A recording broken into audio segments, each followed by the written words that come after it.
অতীতে সশস্ত্র বাহিনী রাজনীতিকরণের ফলে আমাদের সশস্ত্র বাহিনীর অনেক সদস্য বঞ্চনার শিকার হয়েছে। এই যে আমার পাশে আমার পলাশ আছে, সার্জেন্ট মুশফিকুর রহিম রনি আছে, তো ওদের হলো এই রাজনীতিকরণের ফলে আমাদের অনেক অফিসার কচুকাটা হয়েছে।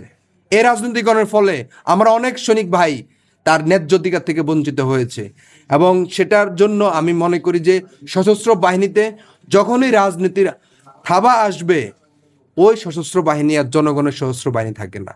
আমরা সম্প্রতি কিছু জায়গায় লক্ষ্য করেছি, বর্তমান সরকারের কয়েকজন এমপি মন্ত্রী সশস্ত্র বাহিনীর দিকে একটু চোখ তাকাতে চাচ্ছে, সশস্ত্র বাহিনীকে বিভিন্ন জায়গায় তাদের হস্তক্ষেপ করার অভিপ্রায় চেষ্টা করছে।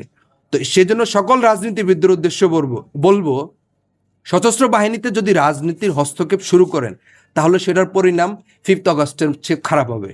আপনারা দেখেন নাই 5th অগাস্টে বন্দুকের নল সামনে থেকে পিছনে ঘুরে গিয়েছে, যেটার একমাত্র ফলাফল হলো, একমাত্র রিজন হলো সশস্ত্র বাহিনীকে রাজনীতিকরণ। কারণ সশস্ত্র বাহিনী হতে হবে একটি স্বাধীন বাহিনী, সশস্ত্র বাহিনী হতে হবে জনগণের বাহিনী, সশস্ত্র বাহিনী থাকবে আমার বহিঃশত্রুকে মোকাবেলা করার জন্য। সশস্ত্র বাহিনী কখনো আমার দেশের লোকের উপর গুলি তাক করবে এরকম সশস্ত্র বাহিনী আমরা চাই না। আমার সশস্ত্র বাহিনী হতে হবে আমার প্রত্যেকটি মানুষের কথা শুনবে, আমার প্রত্যেকটি মানুষের অধিকার নিশ্চিত করবে। আমার সশস্ত্র বাহিনী ওইরকম সশস্ত্র বাহিনী হতে হবে।